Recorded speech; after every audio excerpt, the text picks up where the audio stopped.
قال ألم أقل لك إنك لن تستطيع معي صبرا قال إن سألتك عن شيء بعدها فلا تصاحبني قد بلغت من لدني عذرا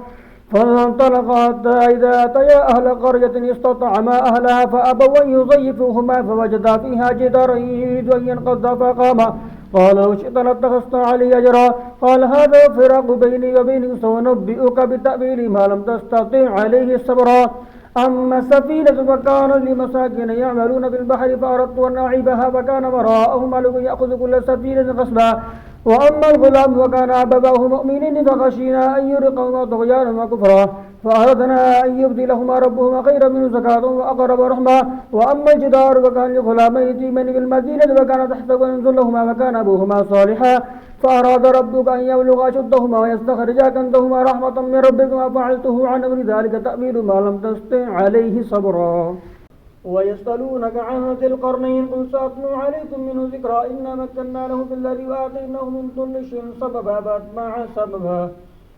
حتى إذا بلغ مغرب الشمس وجدها تغرب في عين حامية ووجد عندها قوما قلنا يا ذا القرنين إما أن تعذب وإما أن تتخذ فيه نصرا قال أما من ظلم فسوف نعذبه ثم يرد إلى ربه فيعذبه عذاب نكرا وأما من آمن وعمل صالحا فله جزاء الحسنى فسنقول له من أمرنا يسرا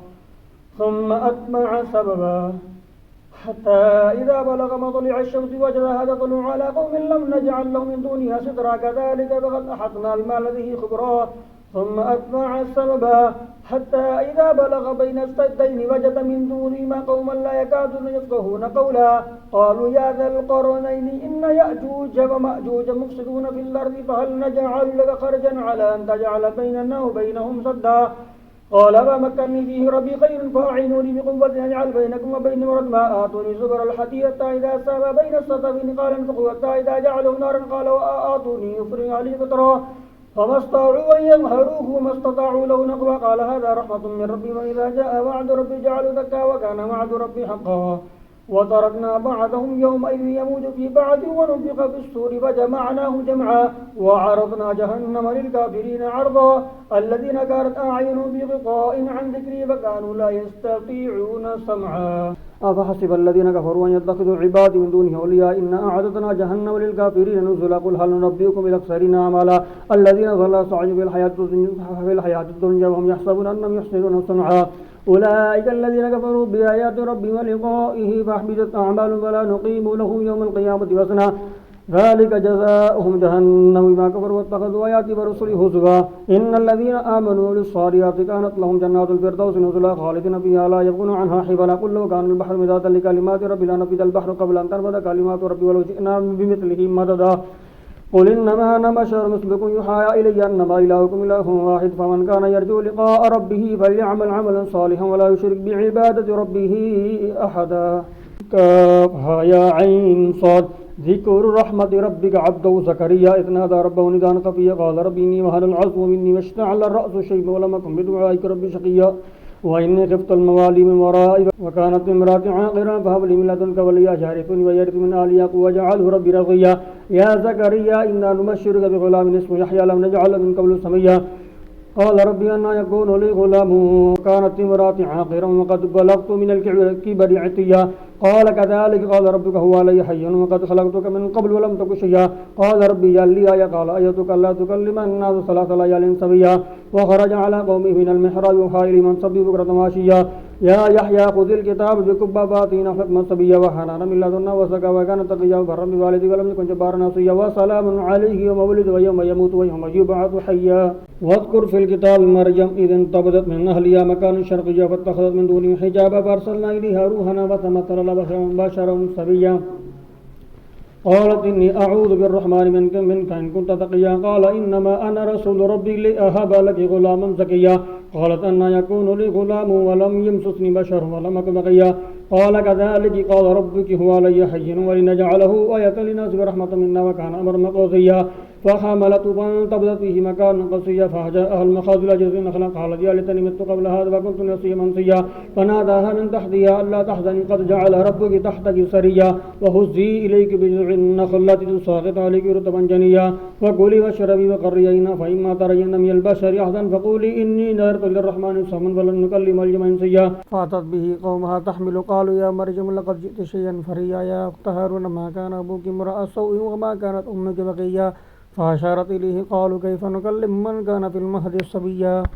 قال إني عبد الله آتاني الكتاب وجعلني نبيا وجعلني مباركا أينما كنت أوصاني بالصلاة والزكاة ما دمت حيا وبرا بوالدتي ولم يجعلني جبارا شقيا وسلام عليه يوم ولد ويوم يموت ويوم أموت ويوم أبعث حيا ذلك عيسى بن مريم قول الحق الذي فيه يمترون ما كان لله أن يتخذ من ولد سبحانه إذا قضى أمرا فإنما يقول له كن فيكون وإن الله ربي وربكم فاعبدوا هذا صراط مستقيم واختلف الأحزاب من بينهم فغير الذين كفروا وشر يوم عظيم أسمع بهم وأبصر يوم يأتوننا لكن الظالمون اليوم في ضلال مبين وأنذرهم يوم الحسرة إذ قضي الأمر وهم في غفلة وهم لا يؤمنون إنا نحن نرث الأرض ومن عليها وإلينا يرجعون واذكر في الكتاب إبراهيم إنه كان صديقا نبيا إذ قال لأبيه يا أبت لم تعبد ما لا يسمع ولا يبصر ولا يغني عنك شيئا يا أبت إني قد جاءني من العلم ما لم يأتك فاتبعني هديك صراطا سويا يا أبت لا تعبد الشيطان إن الشيطان كان للرحمن عصيا يا أبت إني أخاف أن يمسك عذاب من الرحمن فتكون للشيطان وليا قال أراغب أنت عن آلهتي يا إبراهيم لئن لم تنته لأرجمنك واهجرني مليا قال سلام عليك سأستغفر لك ربي إنه كان بي حفيا وأعتزلكم ما تدعون من دون الله وأدعو ربي عسى أن أكون بدعاء ربي شقيا ولما اعتزلهم ما يعبدون من دون الله وهبنا له إسحاق ويعقوب وجعلنا نبيا ووهبنا له من رحمتنا وجعلنا له لسان صدق عليا واذكر في الكتاب موسى إنه كان مخلصا وكان رسولا نبيا وناديناه من جانب الطور الأيمن وقربناه نجيا ووهبنا له من رحمتنا أخاه هارون النبيا واذكر في الكتاب إسماعيل إنه كان صادق الوعد وكان رسولا نبيا وكان يأمر أهله بالصلاة والزكاة وكان عند ربه مرضيا واذكر في الكتاب إدريس إنه كان صديقا نبيا ورفعناه مكانا عليا أولئك الذين أنعم الله عليهم من النبيين من ذرية آدم وممن حملنا مع نوح ومن ذرية إبراهيم وإسرائيل وممن هدينا فاجتبينا إذا تتلى عليهم آيات الرحمن خروا سجدا وبكيا فخلف من بعدهم خلف أضاعوا الصلاة واتبعوا الشهوات فسوف يلقون غيا إلا من تاب وآمن وعمل صالحا فأولئك يدخلون الجنة ولا يظلمون شيئا جنات عدن التي وعد الرحمن عباده بالغيب إنه كان وعد مأتيا لا يسمعون فيها لغوا إلا سلاما ولا رزق فيها بكرة وعشيا تلك الجنة التي نورث من عبادنا من كان تقيا وما نتنزل إلا بأمر ربي له ما بين أيدينا وما خلفنا وما بين ذلك ما كان ربك نسيا رب السماوات والأرض وما بينهما فاعبد واصطبر لعبادتي هل تعلم له سميا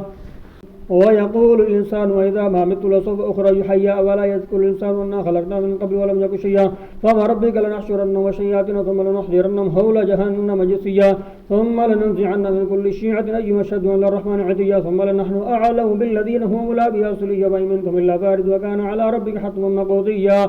ثم ننجي الذين اتقوا ونذر الظالمين فيها جثيا وإذا تتلى عليهم آياتنا بينات قال الذين كفروا للذين آمنوا أي الفريقين خير مقاما وأحسن نديا وكم أهلكنا قبلهم من قرن هم أحسن وأثاث ورئيا قل من كان في الضلالة فليمدد لهم الرحمن مدا حتى إذا رأوا ما يوعدون إما العذاب وإما الساعة فسيعلمون من هو شر مكانا وأضعف جندا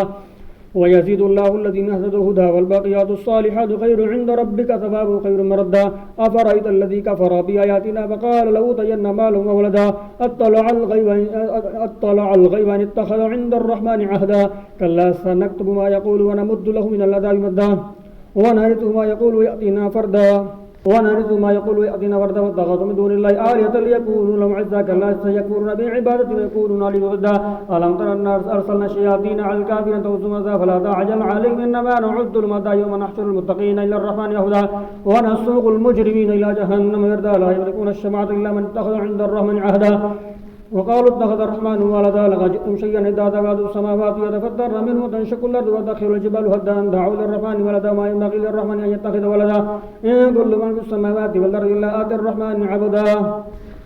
لقد أحصاهم وعدهم عدا وكلهم آتيه يوم القيامة فردا إن الذين آمنوا وعملوا الصالحات سيجعل لهم الرحمن ودا وإنما يسرناه بلسانك لتبشر به المتقين وتنذر بقوم لدا وكما أهلكنا قبلهم من قرن هل تحس منهم من أحد أو تسمع لهم ركزا طه ما أنزلنا عليك القرآن لتشقى إلا تذكرة لمن يخشى تنزيلا ممن خلق الأرض والسماوات العلى الرحمن على العرش استوى له ما في السماوات وما بينهما وما تحت الثرى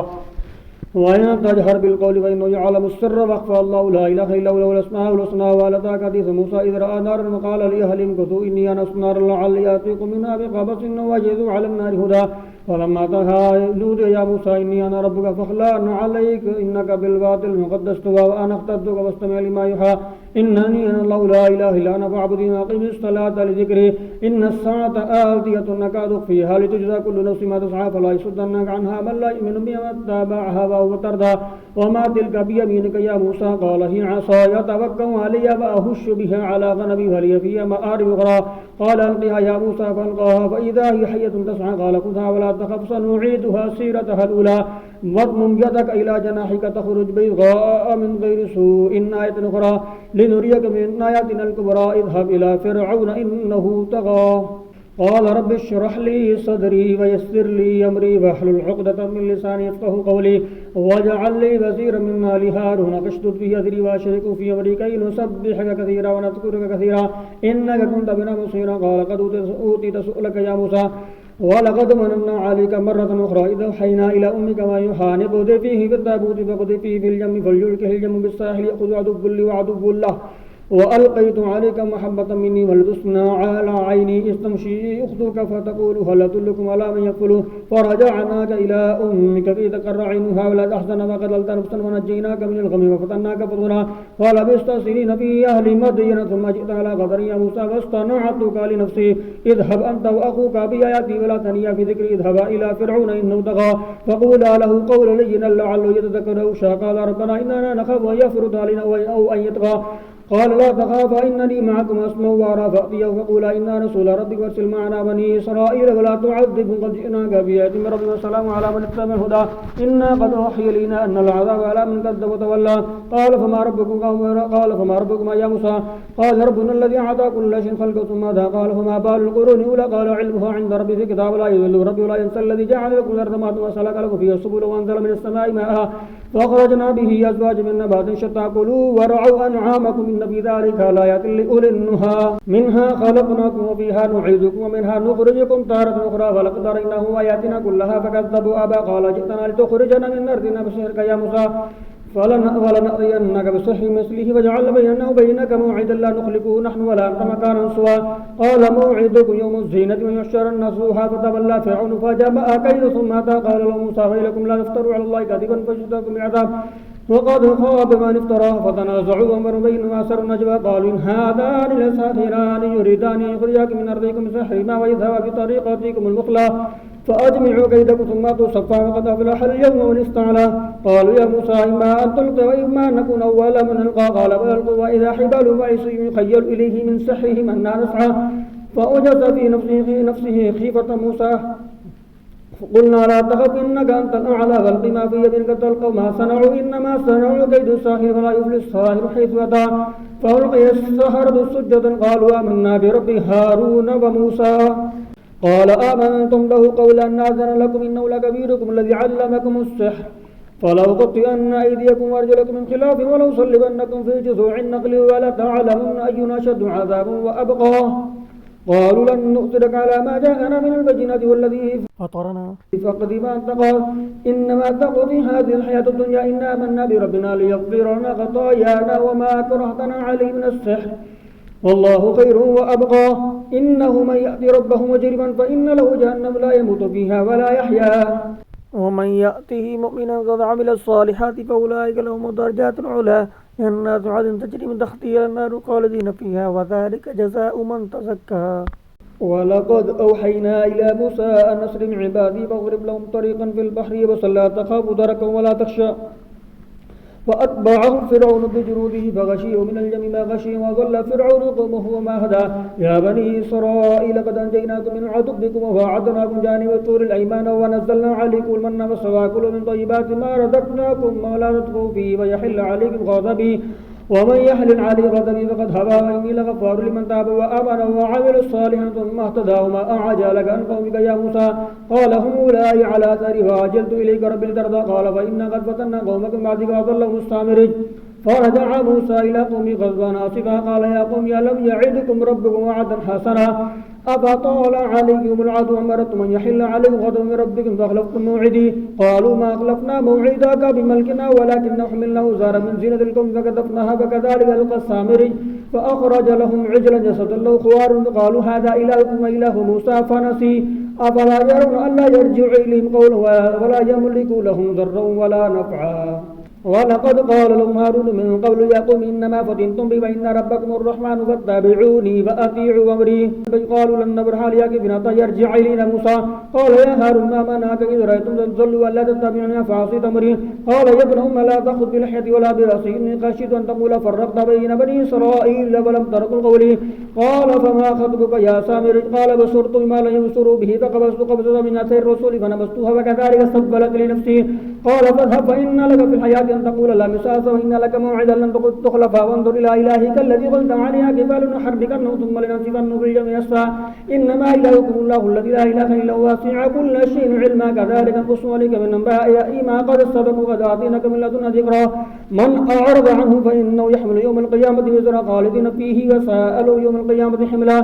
يوم ينفق في الصور ونحشر المجرمين يومئذ زرقا يتخافتون بينهم إلا بسم الله عشرا